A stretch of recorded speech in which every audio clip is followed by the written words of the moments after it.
David Sillito remembering Omar Sharif, who has died at the age of 83. Well, our regular film critic Phillip Bergson has met Omar Sharif on many occasions. Philip, we heard David there speak about him as somebody who was exciting but also incredibly charming. What was he like? He was an absolute gentleman. I mean, we've had a sad summer so far, losing legends like Sir Christopher Lee, Ron Moody and Omar Sharif. Although he was born in Alexandria under the name Mehdi Dimitri Shalhoub, I think he was a consummate English gentleman, and he studied at RADA, Royal Academy of Dramatic Art, here in London.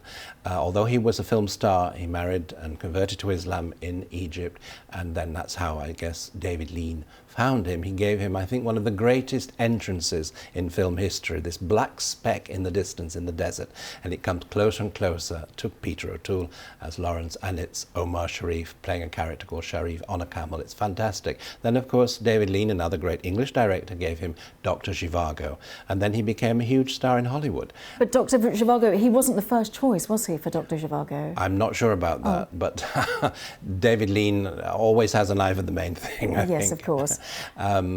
He also played Che Guevara. He played Prince Crown Rudolph with Catherine Deneuve in a remake of Mayerling, and he was Genghis Khan, which perhaps using his sort of oriental charms, but he was an absolute charmer. He played theatre in England. He was at the Chichester Festival playing Terence Rattigan, and he played bridge brilliantly. He used to come into the White House round the corner from the BBC and played championships in bridge, and he wrote about it in English newspapers. He had a great sense of humour. He also had a scandal because he played the on-screen husband of Barbara Streisand in the brilliant Funny Girl, and also in the sequel Funny Lady. And the film was banned in Egypt, of course, because of the Jewishness of Barbara Streisand, but they also had an affair off-screen. I mean, he was a charmer, a seductor, seducing left, right and centre, but he was an absolute gentleman and a brilliant actor, and he's made some of the greatest films that we can remember. And he was also, before his Hollywood career, he was very well known in Egypt, of Yes, course. he was a star in Egyptian films. I think one of them was a remake of Anna Karenina. He married an actress in the 1950s in Egypt and was quite a star locally. But I mean, it's internationally that he is known, and he has an impeccable diction and a wonderful presence and a twinkle in the eyes. And in his latter years, he made some lovely films in France, in Morocco, Afro-American films. The last one of them, in fact, he played a ghost, ironically.